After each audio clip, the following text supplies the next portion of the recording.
Halo rekan-rekan diskusi investasi. Di video ini, saya akan bahas topik yang menarik banget nih. Kira-kira bisa gak ya karyawan yang gajinya UMR jadi investor saham? Kira-kira gimana ya caranya? Yuk langsung aja kita mulai videonya, dan pastikan teman-teman nonton sampai selesai ya.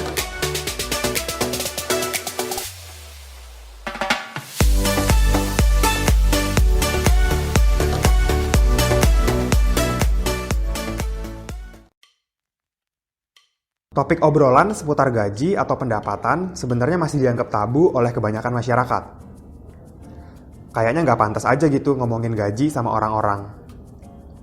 Padahal sebenarnya diskusi atau ngobrol soal gaji itu ada manfaatnya loh. Dengan cari-cari informasi mengenai gaji, kita tuh bisa dapat gambaran tentang standar atau rata-rata gaji. Supaya ketika kita kerja, kita tuh bisa dibayar sesuai dengan kinerja dan keahlian kita.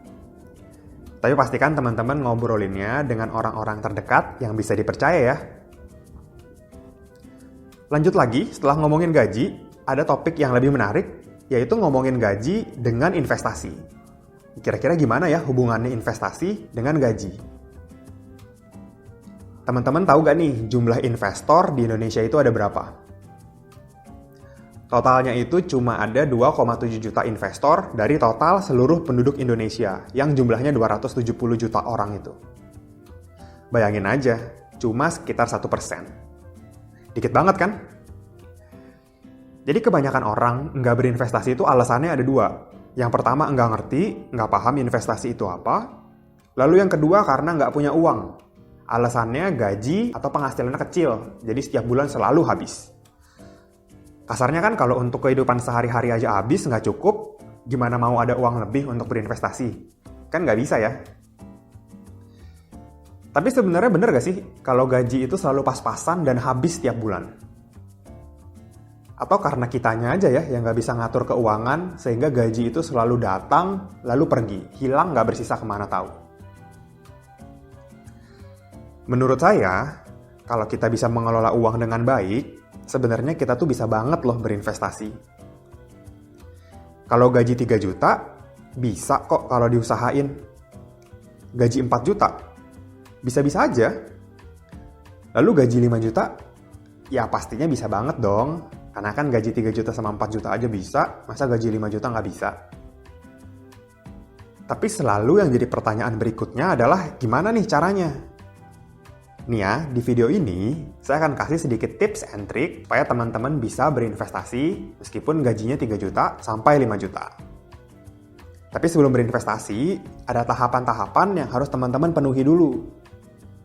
Yang pertama, teman-teman tuh harus fokus selesaikan dan lunasi hutang-hutang jangka pendek yang sifatnya tidak produktif.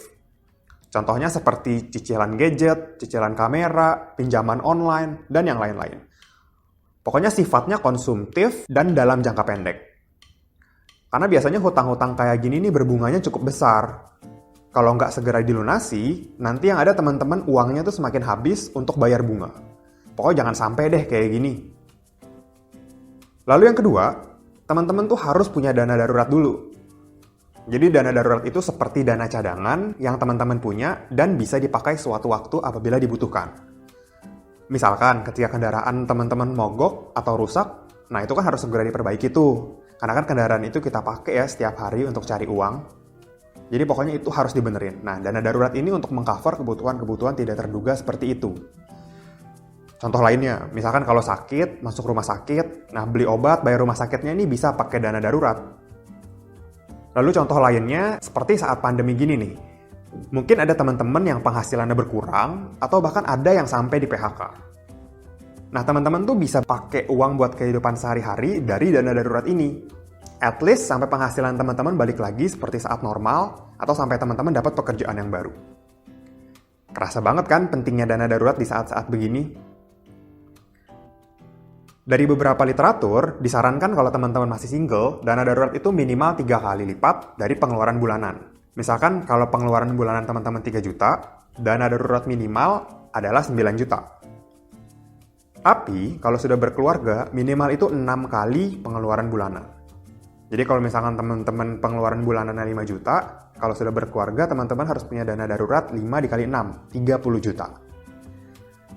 Nah, setelah 2 syarat ini terpenuhi, baru deh kita lanjut ke tahap yang ketiga, yaitu investasi.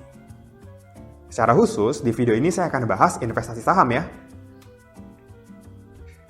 Tapi sebelum dimulai, saya mau tanya dulu nih ke teman-teman. Kalau misalkan gaji atau pendapatan teman-teman 3 juta, teman-teman akan sisihkan berapa persen untuk investasi?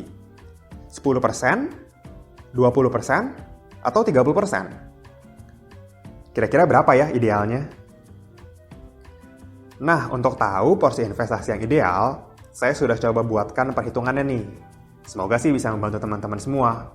Juga di akhir video, bonusnya ada rekomendasi saham yang bagus dan sudah saya sesuaikan dengan budget investasi teman-teman. Yuk, langsung aja kita pindah ke spreadsheet Excel supaya penjelasannya lebih mudah dipahami. Nah, sekarang kita udah masuk nih ke spreadsheet Excel-nya. Seperti yang tadi saya sudah jelaskan, saya membuat 3 kategori penghasilan, yaitu 3 juta, 4 juta, dan 5 juta. Lalu untuk alokasi dananya, saya menggunakan teori dari Elizabeth Warren.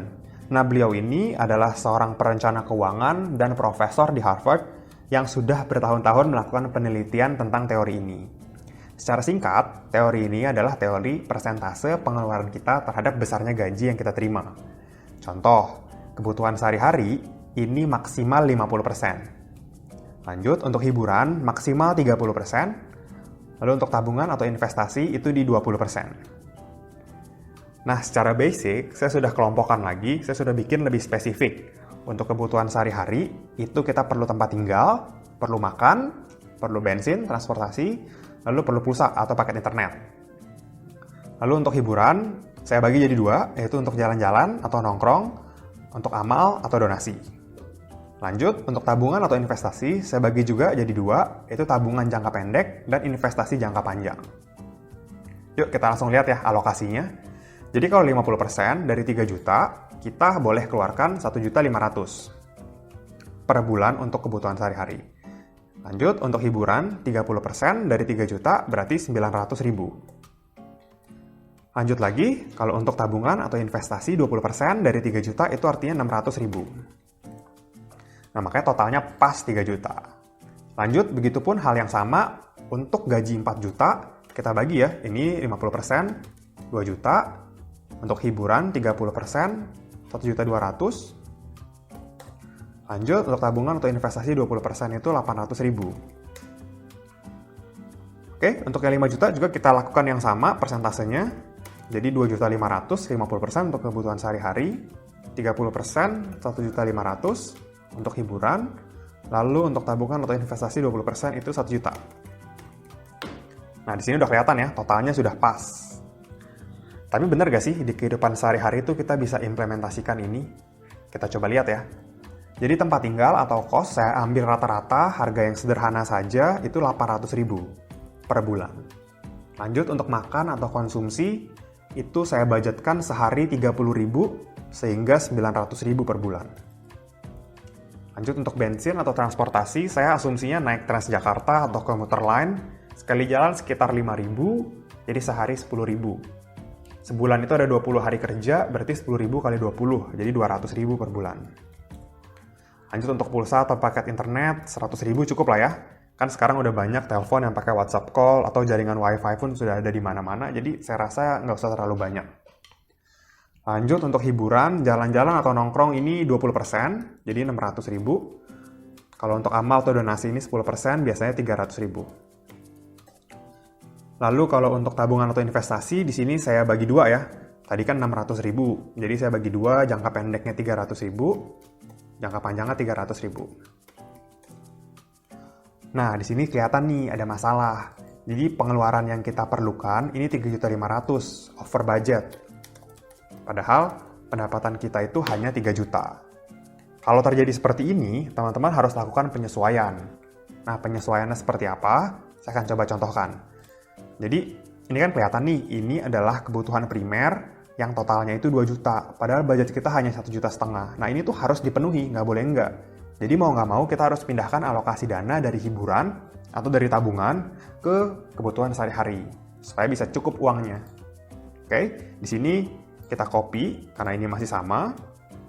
Lanjut, kalau untuk hiburan, saya akan kurangin dari hiburan. Karena ya makan sehari-hari lebih penting dibanding nongkrong. Tapi tetap harus ada, sehingga saya nggak kurangin semua, saya ambil 300.000. Jadi saya sisakan 300.000 untuk jalan-jalan, untuk amal tetap 300.000.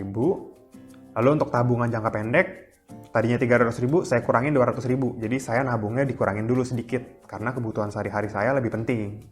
Oke, jadi 200.000. Lanjut, untuk investasi jangka panjang juga 200.000 ya, kita kurangin 100.000. Nah, di sini udah pas nih, balance. Jadi di sini udah 3 juta, pengeluaran kita, pendapatan kita juga 3 juta. Nah, teman-teman bisa pakai ini sebagai acuan. Tapi ini hanya acuan dasar saja. Teman-teman bisa pakai patokan yang lebih cocok dengan kehidupan teman-teman. Atau di tempat teman-teman tuh lebih sesuainya seperti apa. Ini bisa diganti. Oke, lanjut. Kalau untuk yang gajinya 4 juta, sama ya. Pengeluaran sehari-harinya tetap sama. Karena kosan kita masih di situ, makannya juga masih sama, bensinnya sama, pulsa atau paket internetnya sama. Pokoknya usahakan jangan naik, supaya kita bisa dapat alokasi yang lebih besar untuk investasi. Lalu kalau untuk jalan-jalan atau nongkrong, oke deh, kita naikin sedikit. Jadi 20% untuk jalan-jalan nongkrong itu, kan ini 30% dibagi lagi, ini 20%, jadi 800.000. Untuk amalnya 10%, 400.000. Lanjut, untuk tabungan investasi ini 800.000. Tadi saya bagi jadi 2 ya, jangka pendeknya 400.000, lalu jangka panjangnya 400.000. Nah, pas kan di sini 4 juta, 4 juta. Jadi nggak masalah ya, di sini udah clear. Oke, kita lanjut lagi. Untuk yang gajinya 5 juta, ini adalah poin terpentingnya. Jadi kita tuh harus bisa mempertahankan gaya hidup walaupun gaji kita naik. Jangan sampai karena gaji kita naik, kita pindah kosan ke kosan yang lebih mewah, makannya 10 kali sehari, atau ke kantornya naik taksi. Saya rasa itu kurang bijak ya. Naik sih boleh sedikit, tapi jangan sampai itu membuat pengeluaran kita membengkak. Oke, kalau di sini asumsinya saya masih pakai yang sama dengan gaji 3 juta atau 4 juta, sehingga saya copy aja di sini. Lalu lanjut untuk hiburan, jalan-jalan atau nongkrongnya 1 juta. Lalu untuk amal donasinya 10% di 500.000. Jadi budget untuk hiburan ini 1.500.000 per bulan. Ini kan udah lumayan banget. Oke, kita lanjut lagi untuk tabungan investasi. Ini 1 juta, kita bagi 2 ya, 500.000, 500.000, jangka panjang, jangka pendek. Nah, di sini setelah kita lihat, ternyata dia kurang.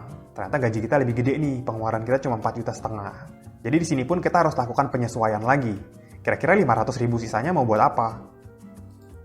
Nah, kalau saya akan pakai 500.000 sisanya untuk investasi jangka panjang khususnya. Nah, ini saya tulis ya di bawah budget. Oke. Kalau yang lainnya sih sama, saya bikin sama di sini. Kemudian tabungan jangka pendek 500.000 aja sama. Kemudian 500.000 sisanya yang tadi saya tambahkan ke investasi jangka panjang. Jadi investasi jangka panjangnya jadi 1 juta totalnya. Oke. Nah, di sini pas nih. Ini penyesuaian. Jadi kita tulis ya di sini ya. Boleh saya warnain. Jadi ini karena naik, kemudian ini karena penyesuaian ya. Jadi ini dikurangkan, saya kasih warna kuning. Jadi penyesuaian itu pasti ada. Untuk kita nggak terlalu over budget atau nggak kurang juga. Nah, ini penyesuaian yang kuning ini dikurangi, lalu yang hijau ini ditambahkan karena ada sisanya. Oke? Jadi kelihatan kan, sebetulnya kita tuh punya alokasi dana untuk investasi jangka panjang. Nah, investasi jangka panjang yang saya maksud ini adalah investasi saham. Jadi kalau gaji 3 juta, kita punya alokasi 200.000. Kalau gaji 4 juta, alokasinya 400.000. Lalu kalau gaji 5 juta, alokasinya 1 juta. Ini lumayan banget kan? Kita udah bisa lihat nih, pokoknya kita tuh sebenarnya ada deh budget untuk beli saham. Nah, tapi kasusnya bisa gak sih dengan budget yang terbatas itu kita beli saham-saham yang baik? Tentu bisa. Nah, di sini saya akan coba kasih bonus nih untuk teman-teman. Saya akan rekomendasikan saham yang bagus dan sesuai dengan budget teman-teman. Kita pindah ke sini. Nah, list sahamnya masih sama dengan list saham yang saya buat di episode 14. Teman-teman bisa lihat di episode 14 kalau mau tahu cara saya memilih saham-saham ini. Nah, di sini ada saham Bank BNI, Bank BRI, Charon Pokpan, Indofood, Kalbe Farma, Telkom, Sarana Menara Nusantara, Perusahaan Gas Negara, dan Bukit Asam. Yang mana kita tahu ini perusahaan-perusahaan bagus yang setiap tahunnya tuh terus mencetak laba. Di sini juga saya sudah tuliskan kodenya. Kemudian saya sudah tuliskan harga per lembarnya, harga closing di 9 Juli 2020, harganya terlampir di sini. Lalu untuk aturan di Bursa Indonesia, kita tuh minimal pembelian adalah 1 lot atau 100 lembar. Sehingga harga per lembar saya kalikan 100 untuk dapat minimum pembelian. Nah, kemudian kita tarik ya ke bawah. Di sini udah kelihatan nih. Ada saham-saham yang pembeliannya cukup loh 100 ribuan. Kalau paling mahal di 600 ribuan. Ini saya tandain ya. Yang 100 ribuan itu ada 3. Ada Kalbe Farma, Sarana Menara Nusantara, dan perusahaan gas negara. Jadi dengan gaji 3 juta tadi kan alokasinya 200 ribu. Kita tuh udah bisa beli ketiga saham ini. Kita pilih aja yang lebih kita suka atau mana yang lebih bagus. Kalau untuk yang 4 juta atau 5 juta, teman-teman juga bisa memilih pilihannya lebih banyak. Karena alokasinya lebih besar. Tapi seandainya teman-teman yang gajinya 3 juta, alokasinya 200 ribu, mau beli saham Bank BRI contohnya, teman-teman bisa aja. Jadi 200 ribu bulan ini, tambah 200 ribu bulan depan, kan kekumpul tuh 400 ribu. Nah, setelah kekumpul baru teman-teman belikan saham Bank BRI. Jadi teman-teman tuh belinya 2 bulan sekali. Setiap 2 bulan beli, setiap 2 bulan beli. Gitu, itu kan bisa juga.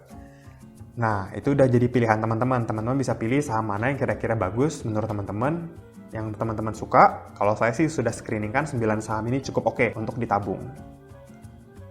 Jadi kita udah dapat ya kesimpulannya. Teman-teman yang gaji atau pendapatannya di 3-5 juta bisa kok berinvestasi di saham-saham yang bagus, saham-saham blue chip.